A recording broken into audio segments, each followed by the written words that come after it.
Hallelujah. യേശുവെ നന്ദി, യേശുവെ സ്തോത്രം. എൻ്റെ പ്രിയപ്പെട്ടവരെ, ഇന്ന് നമ്മളിവിടെ പങ്കുവയ്ക്കാൻ പോകുന്ന ലൂക്കായുടെ സുവിശേഷത്തിൽ നിന്നാണ്.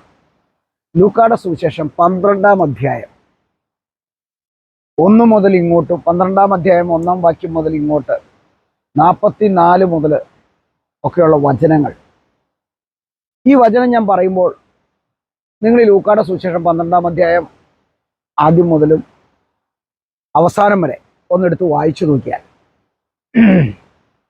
നിങ്ങൾക്ക് മനുഷ്യ ജീവിതത്തിൽ ദൈവിക ഇടപെടൽ, ആത്മാവിൻ്റെ പ്രവർത്തനം, പരിശുദ്ധാത്മാവിൻ്റെ തിരിച്ചറിവ് തരല്, ആത്മാവ് എങ്ങനെ സംസാരിക്കുന്നു, ആത്മാവിനെതിരായ പാപങ്ങൾ, ആ പാപത്തിലൂടെ മനുഷ്യൻ എന്ത് സംഭവിക്കുന്നു, ദൈവത്തിനെതിരായി ചെയ്യുന്ന പാപത്തിൻ്റെ അവസ്ഥയുടെ ആധിക്യം എത്ര വലുതാണ്, അത് ക്ഷമിക്കപ്പെടുമോ, ഇങ്ങനെയുള്ള നിരവധിയായ കാര്യങ്ങൾ ഈ 12-ാം അധ്യായത്തിൽ 44, 46, 47 വരെയുള്ള വചനങ്ങളൊക്കെ ഇങ്ങോട്ട് വായിച്ചു വരുമ്പോൾ വ്യക്തമായിട്ട് നമുക്ക് മനസ്സിലാവും.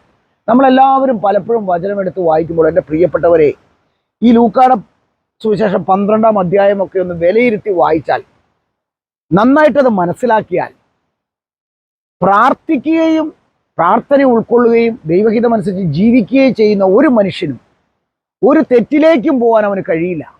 അവൻ്റെ ഈ ലോക ജീവിതം എന്താണ്, ഇതിനപ്പുറത്തുള്ള അവൻ്റെ വാസം എന്താണ്, ദൈവത്തിൻ്റെ കടന്നുവരൽ എങ്ങനെയായിരിക്കും മനുഷ്യ ജീവിതത്തിലേക്ക്, എപ്പോൾ വേണമെങ്കിലും അവൻ വിളിക്കപ്പെടാം, അവന് പ്രത്യേക സമയമോ കാലമോ ഇല്ല എന്നൊക്കെ മനുഷ്യന് നല്ല ബോധ്യം വരുന്ന വചനമാണ്.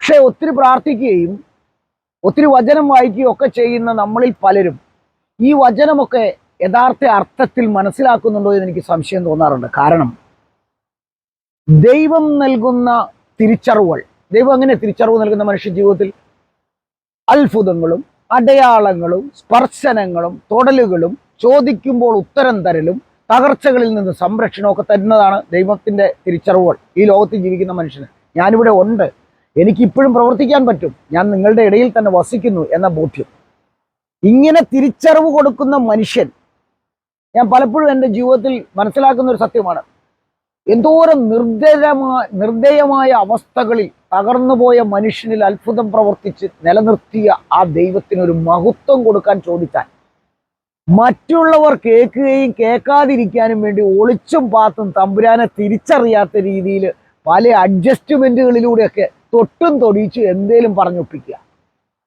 തന്ന സാക്ഷ്യത്തിനും തന്ന അത്ഭുതത്തിൻ്റെയും അതേ ശക്തിയിൽ ഇത് ദൈവത്തിനുള്ള മഹത്വമാണെന്ന് മനസ്സിലാക്കി അതൊന്ന് പങ്കുവെക്കാൻ പോലും കഴിയാത്ത മനുഷ്യൻ, അവൻ എന്ത് മേടിക്കാനാ തമ്പുരാന്റെ പുറകെ നടക്കണത്?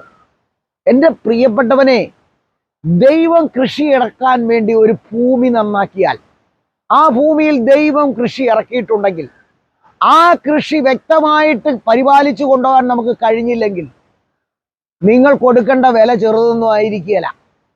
ദൈവം കൃഷി ഇറക്കിയ ഭൂമി കാത്തു പരിപാലിക്കാൻ നിങ്ങൾക്ക് കഴിഞ്ഞില്ലെങ്കിൽ തീർച്ചയായും പിശാച് അവിടെ കയറി വിളവെടുക്കും.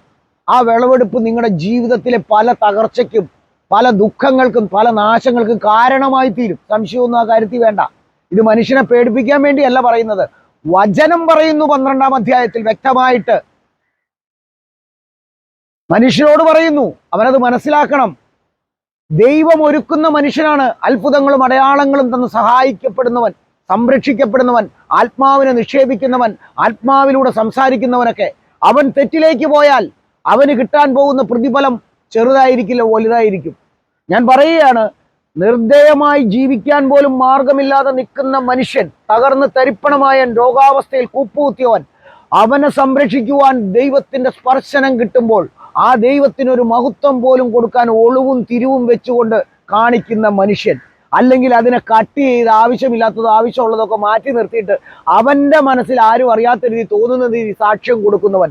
എൻ്റെ പൊന്നു പ്രിയപ്പെട്ട മക്കളെ, ദൈവം തരുന്ന അത്ഭുതത്തിന്റെ 70 ഇരട്ടി ശക്തിയോടെ ദൈവത്തിന് മഹത്വവും സാക്ഷ്യവും കൊടുക്കാൻ ഇന്നത്തെ തലമുറയിൽ മനുഷ്യൻ തയ്യാറാകണം.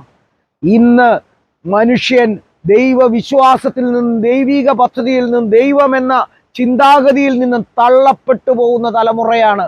അവർ ലോകത്തിൻ്റെതായി തന്നെ മാറുന്ന, ലോകത്തിന്റെ കാഴ്ചകളിൽ ഊന്നൽ കൊടുത്തുകൊണ്ട് ജീവിക്കുന്ന ഒരു സമൂഹമായി മാറിയിരിക്കുന്നു. പ്രിയപ്പെട്ടവരെ, നമ്മുടെ മുന്നിൽ നടക്കുന്ന പല അപകടങ്ങളും നാശങ്ങളും മരണങ്ങളും കാണുമ്പോൾ നിങ്ങൾ ഓർക്കുക, എപ്പോൾ വേണമെങ്കിലും നമ്മൾ തിരിച്ചു വിളിക്കപ്പെടും. അതാണ് ലൂക്കായുടെ സുവിശേഷം 41 മുതലുള്ള വചനങ്ങൾ പറയുന്നു. എപ്പോൾ വേണമെങ്കിലും ഞാൻ നിങ്ങളുടെ ഇടയിൽ കടന്നു വരും, നിങ്ങളെ തിരിച്ചു വിളിക്കും. എപ്പോൾ വേണമെങ്കിലും എൻ്റെ ശിക്ഷാവിധിയും നന്മയും നിങ്ങളിൽ നടപ്പാക്കും. അതുകൊണ്ട് സൂക്ഷിച്ചും ദൈവത്തെ അറിഞ്ഞും ദൈവഹിതം മനസ്സിലാക്കിയും നിങ്ങൾ ജീവിക്കണമെന്ന് മനുഷ്യനെ ഓർമ്മിപ്പിക്കുന്നു. ഇത് ചുമ്മാതെ വർഷങ്ങൾക്ക് മുമ്പ് ശിഷ്യന്മാര് അവർക്ക് തോന്നിയത് എഴുതിയിട്ടതല്ല പ്രിയപ്പെട്ട ക്രിസ്ത്യാനി.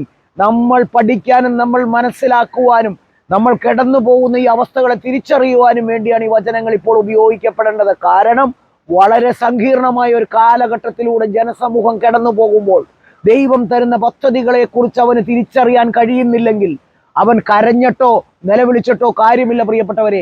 കടന്നു പോകണം. കടന്നു പോകുന്നെങ്കിൽ അത് ദൈവത്തിന്റെ കൂടെ നിലനിൽക്കുന്നെങ്കിൽ പൂർണ്ണ സംരക്ഷത്തോടെ ദൈവ ഇഷ്ടം മനസ്സിലാക്കി ഭൂമിയിൽ ദൈവമഹത്വത്തിനായി എന്ന ദാർഢ്യം ഓരോ മനുഷ്യനും ഈ സമയത്ത് എടുക്കേണ്ട കാലഘട്ടമാണ്.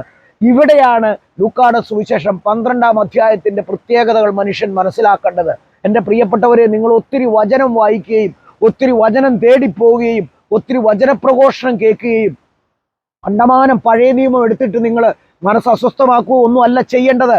ഇതെല്ലാം മനസ്സിലാക്കുന്നൊപ്പം പുതിയ നിയമത്തിലെ ഈ സുവിശേഷ ഭാഗങ്ങൾ ഇന്നത്തെ കുറവുകൾ എന്താണെന്ന് തിരുത്തി ഓരോ മനുഷ്യനും ഓരോ ക്രിസ്ത്യാനിയും ജീവിതത്തിൽ പ്രാവർത്തികമാക്കണം. മരണം കടന്നു വരുമ്പോഴും അപകടങ്ങൾ കടന്നു വരുമ്പോഴും തകർച്ച കടന്നു വരുമ്പോഴും നെഞ്ചത്തടിച്ച് നിലവിളിക്കുകയല്ല നമ്മൾ ചെയ്യേണ്ടത്. ഇതൊക്കെ കടന്നു വരുന്നതിന് മുമ്പ് സംരക്ഷിക്കുവാനും ഇത് കടന്നു വരുമ്പോൾ സംരക്ഷണത്തോടുകൂടി ദൈവത്തിൻ്റെ കൂടെ പോകുവാനും തയ്യാറായ ഒരു ജീവിതം മനുഷ്യൻ നയിക്കേണ്ട കാലഘട്ടം.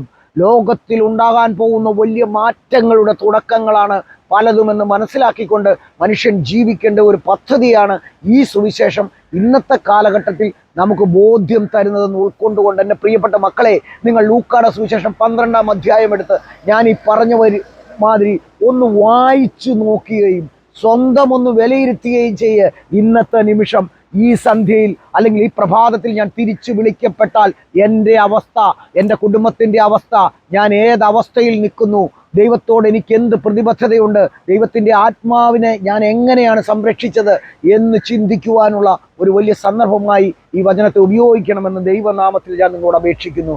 ആമേൻ. ഈശോ ഹല്ലേലൂയ. യേശുവേ നന്ദി.